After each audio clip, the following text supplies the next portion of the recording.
And now on the exchange this evening, we take a look at our Constitution 10 years on, and we assess as well as make some key observations and have some very important discussions around where we are 10 years on a constitutional track, if you like, tracking the progress of the Zimbabwean Constitution. I am joined in the studio by none other than Commissioner Jessie Majome. She was part of the constitution making process. She is a legal practitioner and constitutional expert, a former member of parliament, but always honorable to me. And former Deputy Minister as well. So, Commissioner Majome, good evening and welcome. Good evening, LegalBae, and it's a pleasure to be here. Thank you, you are very kind. I tell no lies. Thank you so much. We're also live on Facebook if you would like to be part of that conversation virtually as well. Please do send us your questions. And I start this conversation off with challenging each and every person locked on over the airways and watching on Facebook. Do you have a copy of the Constitution? PDF, in short form, in printed form, in whatever format. If you don't, please send us a message. Tell us that you are a responsible citizen, and we will send you a copy of that Constitution. Now, Commissioner Majome, let's take a look at the Constitution. Give us a little bit of information around how it came into being, the constitution making process. Just a few weeks ago, in this month of May, we were looking and reflecting on 10 years of this constitution being in operation. Thank you, Rumbi. I want to start by thanking you and Capitalk for doing this, for commemorating, or I should say celebrating the 10th anniversary of our constitution, because it's a very special baby that we just ignore a lot of the time. But it didn't just like come and just rain from, I don't know. It's been a long time coming. It's been an arduous process. It's been painful. It's been tough, and it's really, really important and really special. So thank you for marking it, because we must remember it. So, and part of what you asked is what I've already said, that our constitution was, it took a very long time, isn't it, in coming. We got independent on 18 April 1980, and only on 22 May 2013, I can't count very well, but I think it's about 20, well, I don't know, those who can say 2013 minus 1980. It's a lot of years. It's a lot of years. 40 plus years. Yeah, that it took for us to actually get our own birth certificate as a country. Imagine if it was a child. You get born, but you are just, you are continue your life being referred to as something else. You don't have quite your own birth certificate. So, and that's really important for me. I think, well, I suppose I biased legally, because I think that's when, on 22 May 2022 is when Zimbabwe actually came into its own, had its own governing instrument. Because, as we know, in 1979, end of 1979, Zimbabwe received a cut and dried document created by our former colonizers at Lancaster House, the Patriotic Front, and that was the parties, it was ZANU and PF. And, well, I think there was also even the UANC and the other parties that were there. They were invited by the former colonizer. It was actually then the colonizer in the negotiations after the ceasefire agreement. And they went to the United Kingdom. They were given a draft of a constitution. It was like a ready-made thing that the British government just would pull out of a drawer for its colonies who were getting independent. And that's why it's called, drawn up at Lancaster House. So we got that with a bit of cut and paste, removing the names of the countries. It was, for Zimbabwe. So there was extremely, in fact, I don't know. It will be interesting to actually find out how much input the nationalists who went to Lancaster House actually put into the constitution that we were handed to by our former colonizers as we got independent. So that's clearly, it was a ceasefire document. And speaking also as a woman, I do not know of any woman at all of Zimbabwe who was sitting at that table, black, or white. And we know that women in Zimbabwe are the majority of the population. We are more than 52% of the population. There was nobody there. But also for those men who went, they were receiving a ceasefire document, and they governed, as it were, with it limping along. It was clearly not very suitable, and it even had provisions that we were not too happy about. It had those reserved white seats for 10 years. It had provisions about the land that you can't, because the Liberation War was fought for. It was fought for the land and for the vote, but there were certain carryover provisions that were there. But then, of course, unfortunately, also, look, it's said that power corrupts and absolute power corrupts. We then saw amendments to that constitution, little pieces being cut off and patches being made that were here and there.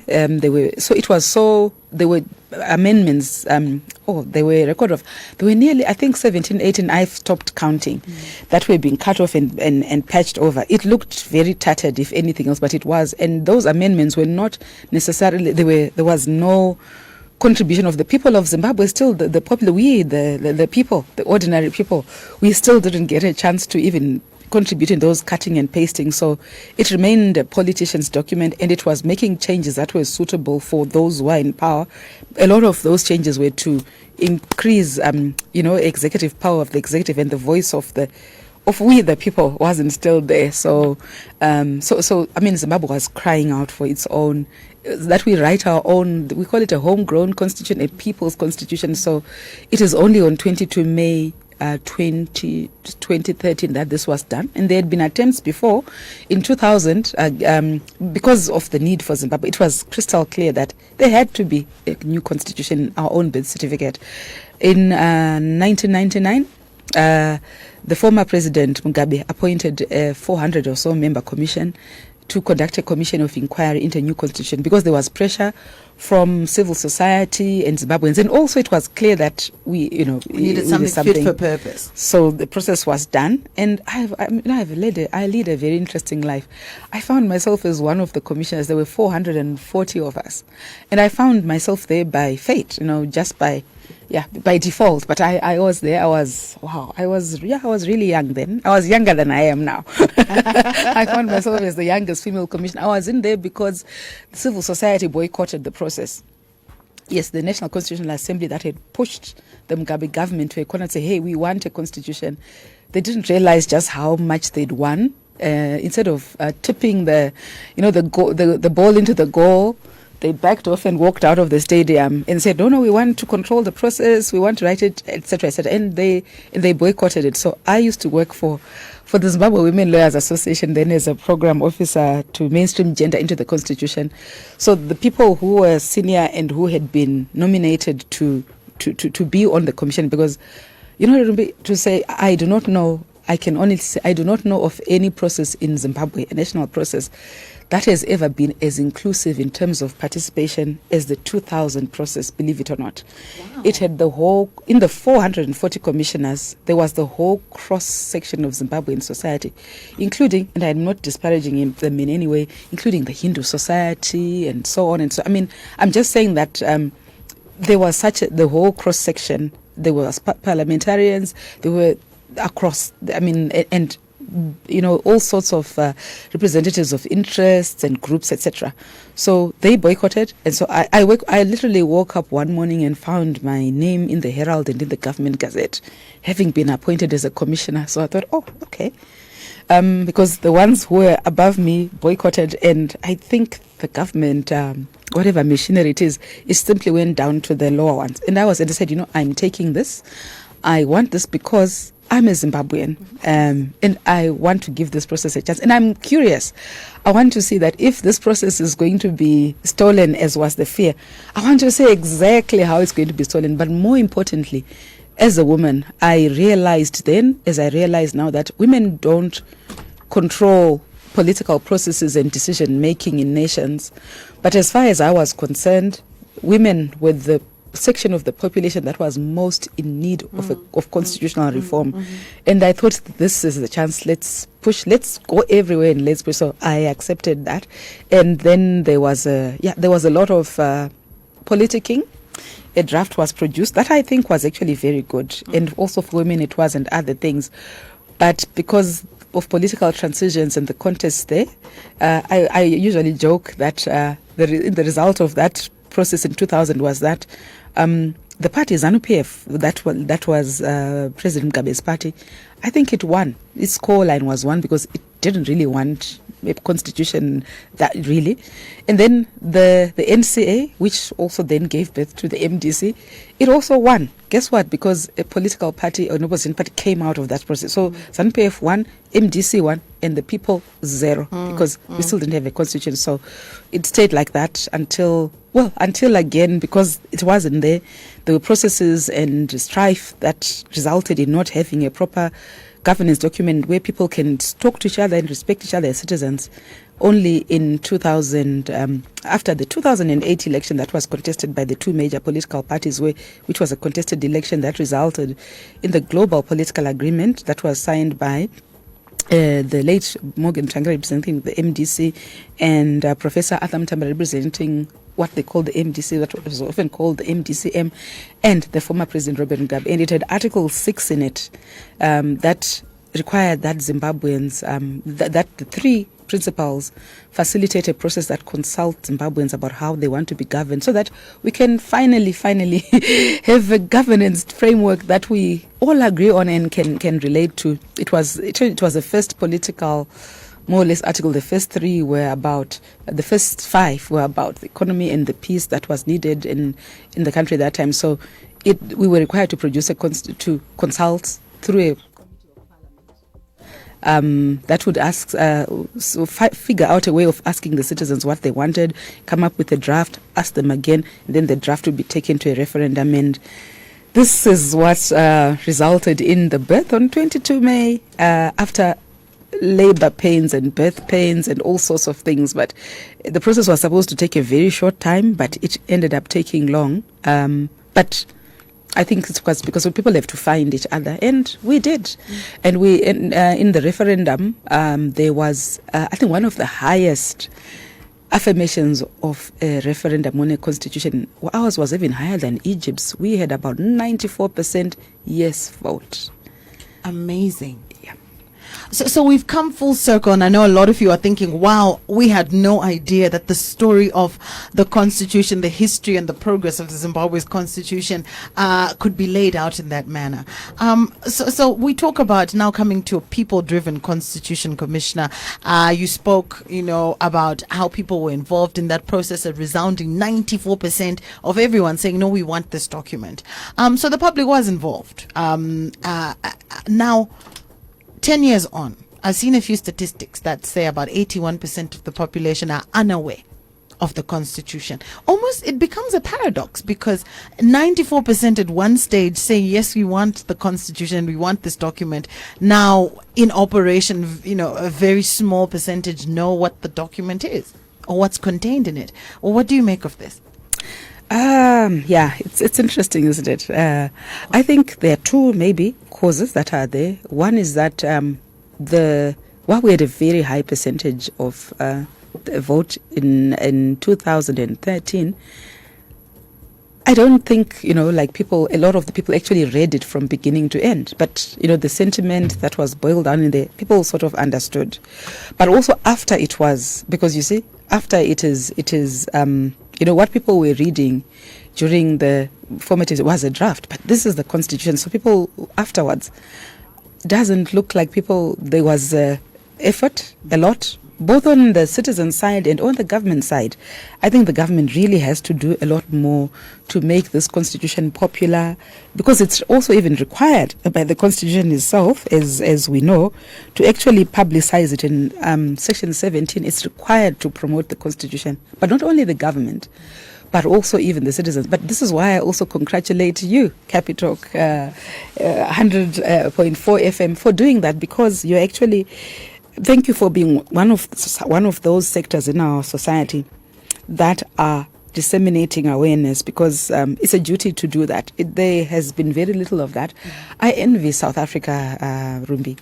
When I go to Joburg, I mean, I still can't believe that there's something called Constitution Hill, and that there's a whole area that you can see memorialized the Constitution that they made and the roads around it and so on. And, apart from what you are doing today and what there was another organization that did that a few days ago, and then maybe I think 5 years after it, there has been, these are the only, as far as I say, Zimbabwean attempts to actually mark its birth and remember it and disseminate it. So that hasn't been done much. And then again, there's also, since 2013, a big proportion of our population has grown.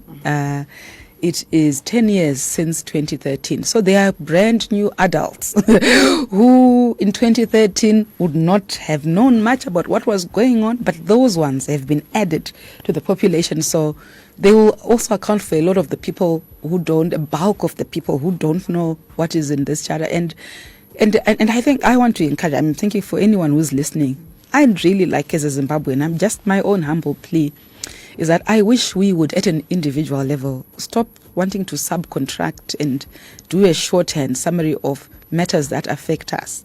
That we must actually get involved in getting and get our teeth into this, and not just think, because there's the interest. Let's have an appetite for how we are governed, like what our Constitution says. And I really want to salute what you do of giving access to those who are interested, PDF copies of statutes, acts of parliament. And as we know, the Constitution is the supreme one.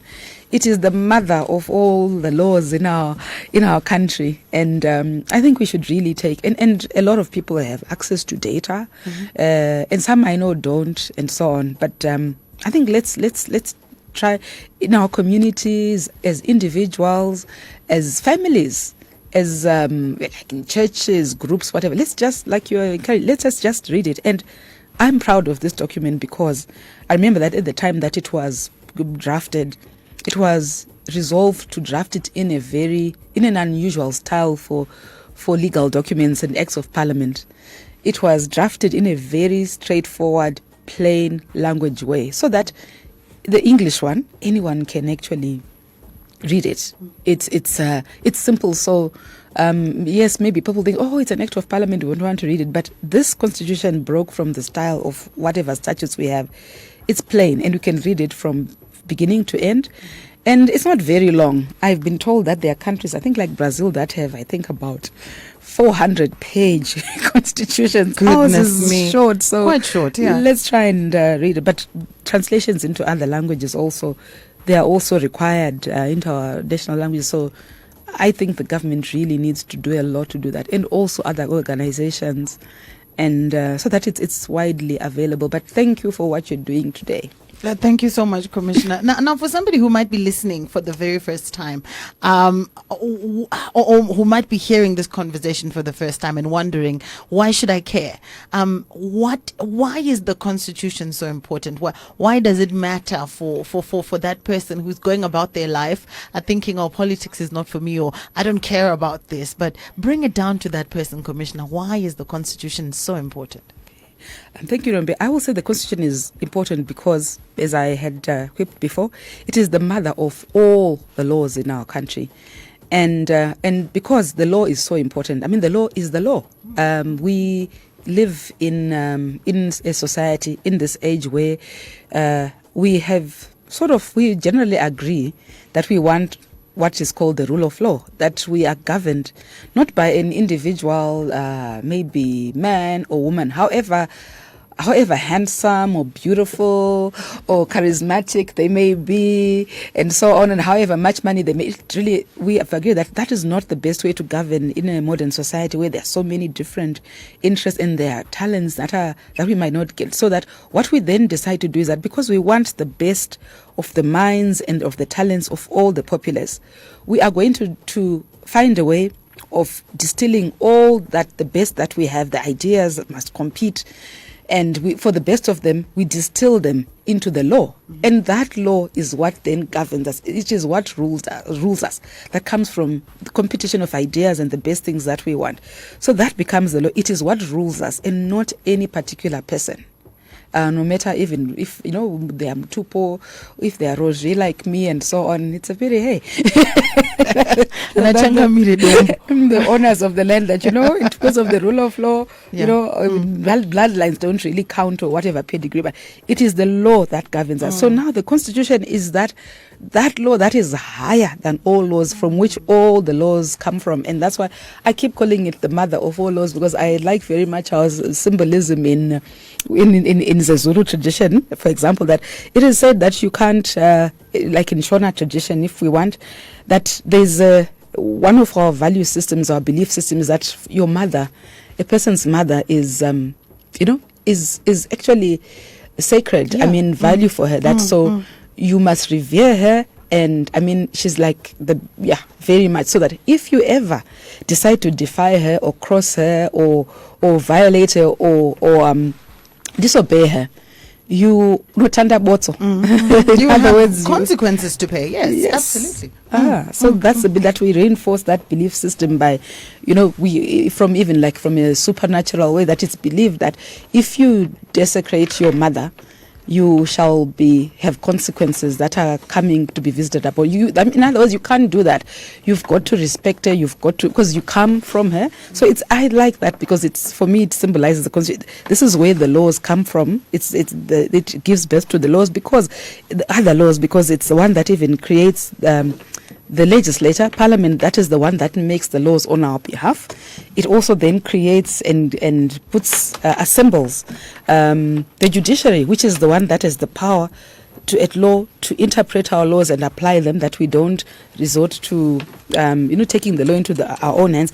And it is also the one that creates the third arm of government, whose responsibility is to make sure that that law that is made for us through our representatives that we should talk to, and our ideas is made into law, and that is applied by the courts, is implemented. So this is why the Constitution is so important. And it also spells out for us what our rights are as citizens, our fundamental rights, because we are giving the state a lot of power to apply and implement that law on our behalf. But because of that, we need a buffer. And it needs to always remember that we as private people have rights, the rights to life. We have a declaration of rights, right to life, freedom, like we're talking here, the children's rights, women's rights, the rights of workers, and environmental rights, and all sorts of things, labor rights, and so on.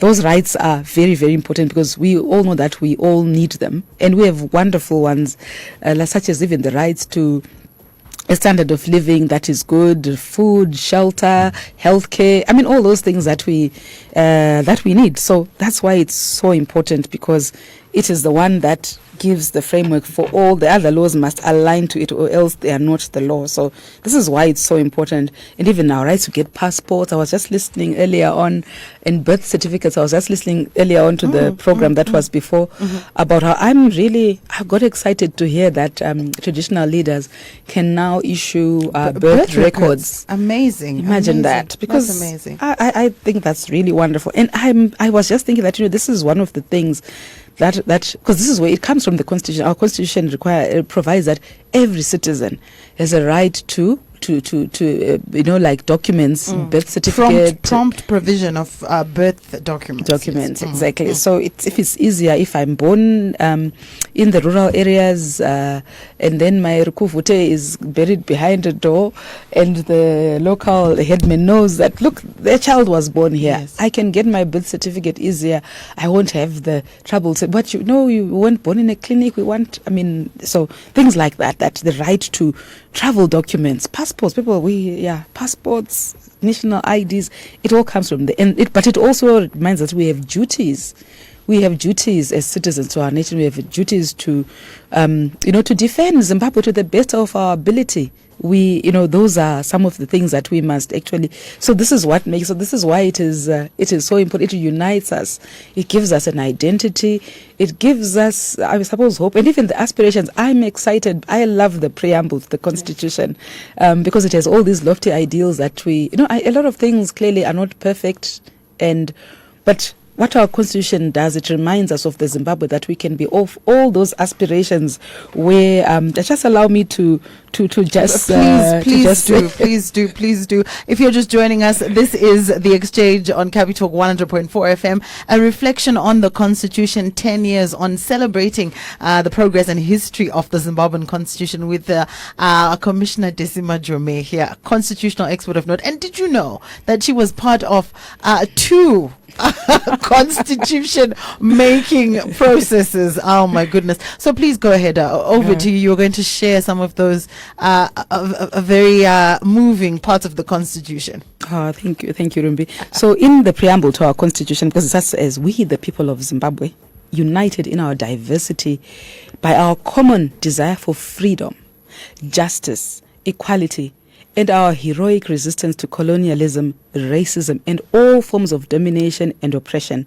And then it goes, well, it's all of it is beautiful, but I'll go to just paragraph. It says it's reaffirming our commitment to upholding and defending fundamental human rights and freedoms, and that we recognizing the need to entrench democracy, good, transparent and accountable governance and the rule of law. And then the last one I'll pick is that we resolve by the tenets of this Constitution to commit ourselves to build a united, just and prosperous nation founded on values of transparency, equality, freedom, fairness, honesty, and the dignity of hard work. And allow me to just refer to my very favorite provision in the Constitution, that it has a chapter 2 that is our national objectives, that spells out these very lofty goals that we are reminded we can aspire to and we can become if we keep working at it and as citizens. And I love this one. One of our national objectives is good governance. Mm-hmm.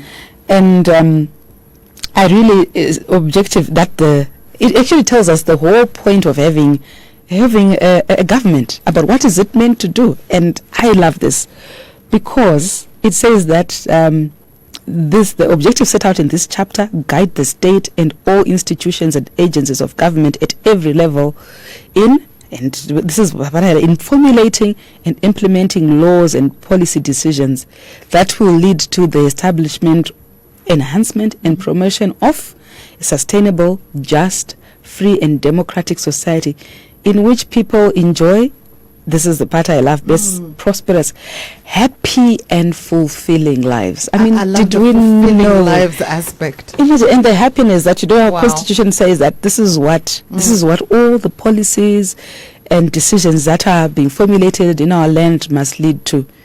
I think that's really, really special, that we aspire towards that, and those who are in office must keep doing this. Those who are not must remind those who, whether they are councillors or who are maybe MPs or ministers or even government officials anyway, or those who are fixing that role, that hey, your role is to make sure that I enjoy a prosperous, happy and fulfilling life. So please do this properly. And I love this. Chapter 9 on principles of public administration and leadership spells out how those who hold office must work and what they must remember about how they must serve us and not rule over us, and that they must respect us, and that they remember that the authority to derives from the people. And so this applies if you go to a clinic, let's say a council clinic or wherever it is. These are the things these are the guidelines. So if we all get to know this, and if we are ever treated either rudely or if we are neglected, we will remember to remind those who hold those duties to do that. And if we are the ones that hold those duties, we will remember that, I am here. My job or my office has been created by this Constitution to serve the people of Zimbabwe to the best of my ability. So I could go on, but funny enough, I forgot to say that I realized I was actually part of before I actually was I was a spokesperson for the National Constitutional Assembly after the no vote. I was invited to be because there was still need for a push for a constitution, to be in the NCA, and I chaired its publicity committee, and I became the spokesperson, and we continued because I was disappointed by the no vote, but because I decided to put my weight behind the process to do that. So I spoke for the National Constitutional Assembly after the no vote, and then I had the privilege to speak for the Parliamentary Select Committee when we were writing the Constitution. It's an interesting life. I love that, but ultimately, I think the big thing is that you have been part of the constitution making process for a long time, and ultimately, some of the drivers there, and I liked what you had to say, Commissioner, about the benefits of knowing the constitution, that it makes you more active, it makes you more perform a meaningful role in society. And looking at that, we often hear about alignment, that this law needs to be aligned to this one, or there are issues here. There are a number of laws that needed alignment. What's your view on that? The issue, do we need alignment of laws to effectively see change in certain sectors? I actually say no. I have my own view. It's radically different. Thank you for that. You are it is really controversial. My heart sinks every time I hear people say, "Oh, we need to align the law to the constitution," and we keep saying that, and we keep saying that, and we keep hearing citizens say that. We hear also sometimes government officials saying that. But our constitution is very clear. It provides clearly in Section 2, which the very second section of the Constitution, it provides that the Constitution is the supreme law of Zimbabwe, and any law, practice, custom, or conduct inconsistent with it is invalid to the extent of the inconsistency. It doesn't provide that it shall become invalid when it is aligned to the Constitution. It doesn't say that. It says the minute on 22 May 2013, when former President Mugabe signed his signature to this Constitution, that very minute that he finished signing his signature, and I don't know whether it had a full stop or anything, that very second, everything that is in all the laws of Zimbabwe that is contrary with what is provided, it actually became invalid. So there's no need to align something that is no longer valid. It is no longer there. And also in there's a schedule to the Constitution on transitional provisions, which is Schedule 6, which provided about how the transition from the former Constitution to the new Constitution would be done. And I'm a favorite. There's a paragraph 10 in there that also reminds us, in case we are doubtful or we get confused, it speaks to particularly those laws that were on our statute books the day 22 May 2013. It reads, subject to this schedule, all existing laws continue in force but must be construed in conformity with the Constitution. So that means that if any law says that, for example, we have, we had, let me try and pick, what can I pick? There was a provision in the Citizenship Act that provided that when a child who is Zimbabwean, who has, let's say, who is born of a Zimbabwean parent, but one of whose parents is from outside the country, before they are 18 years old, the father of that child is the one who determines which citizenship it is that they hold, right? So that was there before 2013, 22 May. But this constitution provided equality of the sexes. It provided that there shall be equality in the Declaration of Rights and all other places. I mean, I think as women, we must really celebrate this. I think we got what we wanted, and we even got bonuses, but it actually made it categorically clear that there shall be no more discrimination between men and women, that there shall be equal rights and responsibilities in marriage, even in responsibilities over children. So that no longer applies, for example. So that doesn't work anymore. You can't say, oh, but the father will decide, although that there might not have been an amendment. So that no longer applies. So it's no longer the case, but we need to remember that. But of course, I agree that it's good to tidy up the law and make it crystal clear for those who might get confused or it's ambiguous. But the fact is, what is invalid is invalid. But I will say that alignment is only necessary in a few instances, but in few but important instances, where there are provisions in the Constitution that provided that there are certain laws that actually needed to be passed to effect certain things that were not there before the Constitution was there. And an example is there's an example in Section 301. Section 301 is in this chapter that deals with public finances and government monies, revenues, etc. This Constitution provided a framework for devolution that was not there before. It provided, and this is one of the exciting things that allows, capital, we're in the capital, yes, and I was born in Harare, so I'm in Harare. But I do understand that Zimbabwe is not Harare, and Harare should not be Bamba Zonke. Everyone in every part of Zimbabwe has a right to live a free, a life as good as anyone. So devolution was entrenched by this Constitution. It provided, it created two other tiers of government: the provincial sort of government and then the local government.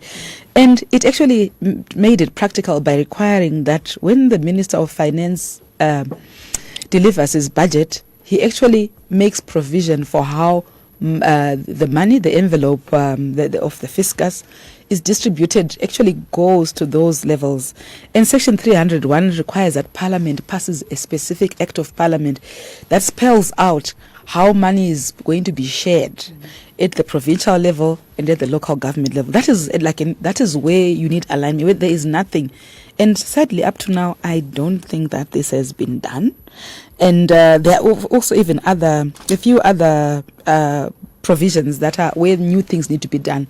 But this, it doesn't mean that we must stop. This Constitution is already 10 years old.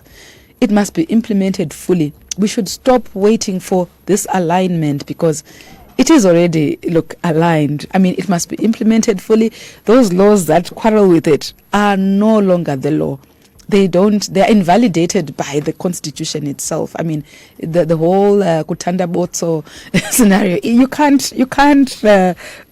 can't do anything in conflict. It is not the law anymore. But yes, we need to, or even the other provision that required that there be an independent complaints mechanism to look at complaints of the public against members of the security services. Those are instances where you actually need a new law to spell out things that were not there before. But otherwise, all of it, I mean, we must, love our Constitution and respect it and say, hey, this is no longer the case. This is no longer the law. But also it's important that those who pass the laws and bring them to Parliament must also hurry up and tidy it up. But alignment should not stop us from enjoying our Constitution, please. So this fact that it's being used as almost a stumbling block, and I like the way that you put that across. But I want to also address, an elephant in the room in terms of, I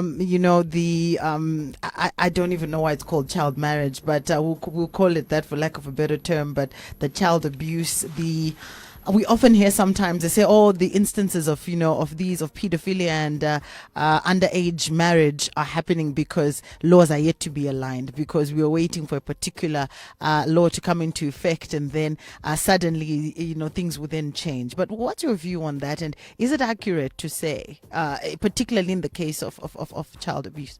I have another controversial view on that. I also wonder, when I hear people saying this, my eyes just open wide. I'm thinking, really? But do we know that since 2004 or 6, if I'm not mistaken, when the Domestic Violence Act was passed, it made it a criminal offense way back then. It created a criminal offense called child marriage, and alongside that, it created another one called the child pledging in marriage, and it created another offense called forced marriage. Those three offenses were offenses together that are criminal offenses where you can be convicted and sent to jail. Although, of course, I suppose there was about what is a child. A child was defined as, for the purposes of marriage, sadly, was defined as a person who was under the age of 16. That means the children who were in the 2 years between 18 and 16 were prone to problems. But so what the Constitution simply did, I think, Rumbi, was to just then indicate clearly that, to set the minimum age of marriage at 18. But so to say that these ones, anyone, because by defining what a child is, said a child is anyone who is under the age of 18. But from 2004, it's been a crime in this country to marry off children. Except, it's a bit embarrassing, except if, I don't know, in terms of the Marriage Act, before it was amended by this amendment, that people also speak sometimes strange things about that are not true sometimes, that the Minister of Justice and a guardian could marry off a girl who was 16 and above. But and this is the wonderful that this Constitution put it removed all that. I think we have. Some of the things that we say are not the laws. Not everything is not the law. The law is not the absence of it, or the law is not the. It's not the only thing that we need to look at. We need to look at the implementation of the laws that we already have, but also, shifts in our mindsets. We need to do a lot of work in terms of values. And what's wonderful about the Constitution is that the values that are required for a society to eradicate child marriage and child abuse and violence are also already there. And I particularly love in the Declaration of Rights, what was not there before, that we fought so hard to do, to actually ensure that we have a fundamental right of protection from physical and psychological harm. That is protection from violence from public and private sources. So those things are also like the framework. But in terms of the Constitution, I think, and this is why I keep commending you, that you're doing a really awesome job demystifying and giving public information about what the law says here, what the law says, because sometimes the law, there's folklore, I think, that's talked about. Like that. That's not the law. So, and sometimes it harms us. So the more we talk about the law and access to it, we get to see that, hey, the problem is not the law or the lack of it. There are other things. Either we need to implement it, or we need to conduct programs and reform institutions and so on. So it's we don't need to wait. And I was actually surprised, funny enough, Rumbi, by the Constitutional Court in the Mudzuru judgment, the one that is said to have outlawed child marriage. Because as far as I'm concerned, with the greatest of respect to them, child marriage was always an offense since 2004. It was a criminal offense, but of course the age wasn't spelled out clearly. That I was surprised that the Constitutional Court also missed that. And also even those who argued both for the applicants and for the respondents, none of them brought up the Domestic Violence Act. Interesting, but I think it's one of those things. We forget sometimes the things that we need to. If we forget to use a muscle, you can forget that it's there. You could have atrophy. So we're having legal atrophy, that all of these laws are there not being used. So with that in mind, before we move on to another aspect, so the Domestic Violence Act being in operation since 2006, does it mean if anyone out there is experiencing perhaps some aspects of that, they can simply go and say, Sungai Munu using Domestic Violence Act, even if Panoshka Kukamba, they don't seem to know what they're doing? Exactly. I think that's what we must do. And again, as active citizens, because the Constitution says that we're citizens, we have duties, and we have a duty to defend Zimbabwe and to assert our rights. So a lot of the time we actually also then have to the police. It doesn't just end by getting to the charge office and saying, hey, arrest so-and-so. You might have to assist them and help them say, hey, it is actually an offense, because they might not know, but also because of maybe attitudes, they might not really think it's serious. And so, the more we know, and the more we can say, hey, look at this. This is what it says. And then, then they should act. And these are the things that we need to keep on working on. The law doesn't implement itself or execute itself. It needs citizens to breathe life into it by exercising it so that it doesn't atrophy, like you said. Indeed. Well, we are reflecting on the Constitution 10 years on with Commissioner Jessie Majome, and just really getting into this document and why it's so important for you to take part in the entire process. We're fast fast running out of time, unfortunately. But there are just a few other aspects I want to bring your way, Commissioner. There's been a lot of talk around how there are regulations, statutory instruments, every other couple of months and so on. At one point, I mean, there was a statutory instrument out every couple of weeks. Is this use of delegation of lawmaking being used effectively? Or what would your comment be when it comes to the use of some of these statutory instruments vis-a-vis the Constitution? I would say that I think from a good governance point of view, because the Constitution requires that we exercise good governance, it's not very healthy for law for law to mostly come or often come through statutory instruments for major, mega things that are mega policy issues. Parliament should use this authority. That's what it's there for. And Parliament can do this. When I was in Parliament, I remember I up to now I'm still shocked about the speed with which we passed the Labour Amendment Act. Remember after the Zua judgment when there was that court, the 3 months issue. Yes, exactly. Yeah. Somehow we passed legislation to kind of modify that and make life a bit easier. We passed it in, I think, record microwave time. We microwaved it. I mean, so I know that Parliament is capable of acting in a manner that's decisive and that's quick if it's in the national interest. So it must do that. And I just want to borrow from, I had an occasion to visit Australia some time ago. I was a visitor on a state visitors program. And one of the things I wanted to visit, because I asked to see things, I went to the Australian Parliament. I was totally impressed by the zeal that Parliament had. It legislates and legislates and it passes, the number of acts of Parliament that pass, the speed, the volume, the output that they do is really serious. And I was thinking, at that point, I was still a parliamentarian. I was thinking, wow, this is really different. I mean, I didn't think that we had a business like and serious approach to the business of legislating. I didn't think. Well, I'm no longer in Parliament. I don't know. Maybe it's improved, but I don't think so. That we need to really use our Parliament and pass the laws. But our legislation comes also from the executive. They bring bills, but there's need for teamwork right round to make sure that we do pass, that Parliament is really busy dealing with the things. And then we have delegated legislation and statutory instruments only where, for those minor issues that are actually properly delegated, or maybe that, I don't know, for some reason, Parliament, but I don't see why it can't do that. I think we need to, to crank up ourselves, I hope. I hear you, and definitely, I suppose, a continuing conversation around that, definitely. Now, Commissioner Majome, we've fast run out of time, but in closing, as a nation, do you think that we've been able to achieve the main goals? I like the term that you use, lofty goals, the high aspirations. 10 years on, where do we stand? I want to think that in some part, I don't think we are 40% of the way there yet. I don't think we're there, and which is a pity, because 10 years is a long time. But I think it comes from this disconnection that we have between the Constitution and the populace.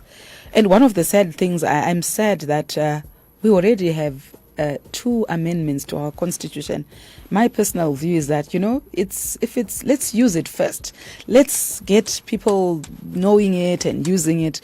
And then we fix it only if it's broken, or if it's so broken that it has to be, So because those lofty, if we revere it and value it and consider it sacred, we will then have greater chances of aspiring towards those lofty goals. We focus our attention of those very high ideals and the goals of the great and amazing Zimbabwe that we are we are destined to be, that our constitution reminds us of. I think maybe we should be reading our preamble every every month or so, and but wow, this is what we want, this is where we want to go. I think it would, so that we get on with the business of doing what it says. Or maybe challenges to all the Zim dancehall artists and poets and all that. Please make a song out of our preamble. We the people, something like that. Or we the people rhythm. Oh, yes. Or something like that. And, I certainly can't let you go without maybe a word on what this constitution means for women everywhere in this country, outside of Zimbabwe. What some of the, or maybe a woman out there who might not know where to look, but just to direct them to say, Ngati bata native page number ningi in the constitution. This page speaks to you and talks to you as a woman. Thank you, Rumbi. I want to say that, like I said, it's very exciting for women in particular, because I think page 29 of the printed English one, 56, equality and non-discrimination. It says that all persons are equal before the law and have the right to equal protection and benefit of the law, and that women and men have the right to equal treatment, including the right to equal opportunities in political, economic, and cultural and social spheres. And, and it also even spells out what it is that a person is discriminated. I mean, when it is that a person is discriminated. And right in there, it says that you cannot be discriminated. I'm just going to go down and pick on the basis of culture, which has been abused a lot, sex, gender, marital status, right? Do you know it spells that you can't say to people, oh, this one is either married, so they can't get this, or this one doesn't have a husband, so they shouldn't get this post. Age, again, that these maybe young women, these are elderly women, and pregnancy, because imagine our constitution spells all that. So it's something. And then, this is a controversial one. Women, you cannot, I know it might be in bad taste for me to say this, but anyway, it's true. The Constitution prohibits the execution of women. Women cannot be sentenced to death. And I'm not in any way encouraging women to do, to commit crimes. Absolutely. But it provides that the death penalty must not be imposed or carried out on a woman. And I believe it should also not be carried out on men, but on women, they cannot. But it was also like a way to try and push us to lofty goals, to say, look, if we can outlaw it against women, then there must be a push to say, okay, so what about men too? So I'm actually waiting for some men to go to the Constitution. I'd love to even to argue that, because this is what to argue that matter, to say, hey, this is the continuance of the death penalty against men is, for example, it is discrimination, and so that we can then remove it. I know people have different views, but I'm an abolitionist. And then it also even provides that there is equality in that there shall be equal citizenship. That when you go to get your passports and your IDs, because really there were issues in this country around women being regarded as second-class citizens, that you'd need maybe to have your husband or somebody come in, sign on behalf of your children, and equality regarding children. This is, the Constitution prohibits all that, and it allows us the right to equal treatment. So as women, and I think it's only fitting that women got a lot of things. It's a pity we don't have time. Maybe someday we will have. But Rumbi, I'm so proud of Zimbabwe's women. In the constitution making process under COPAC, we held about 4,400 meetings across the country, at least 2 in each ward. And there were about at least nearly 2 million Zimbabweans came to our meetings. And guess what, Rumbi? Who the majority of those people who came? Women. And exactly. And not just, but they were overwhelmingly the majority. In the meetings, I think they would be more than 60%. Women were the people who came out the most to COPAC, to COPAC meetings. The women of Zimbabwe, they came out in numbers. So, and it's only fitting because this constitution really responded and heard the issues. There are so many of them that are, we could go to town. It's a constitution that removed a lot of the disadvantages that the law actually gave to women. Yeah. Oh, fantastic. And I think that is a good place for us to end this particular conversation. And for all the women listening, this constitution is for you. This constitution is biased, as it sounds, towards women's participation. And so I will then leave a cliffhanger with all of the things that we've talked about with Commissioner Majome. Why do we still see such a low participation of women, despite all the things that are going around? But I think that's a conversation for another day, definitely. Commissioner Majome, allow me to thank you for being our guest this evening, for highlighting some of the amazing things about this constitution, and for giving us hope that a lot of the things that we often crack our minds about are contained within this amazing document. And if for whatever reason you still don't have one, please send us a message. I'm a responsible citizen, and you can also enjoy all of these things that Commissioner Majome and others fought so hard to have there. So, Commissioner Majome, your parting shot before we let you go. Hey, congratulations, Zimbabwe, on the Constitution. 10 years of it. Let's please use it so that we don't lose it.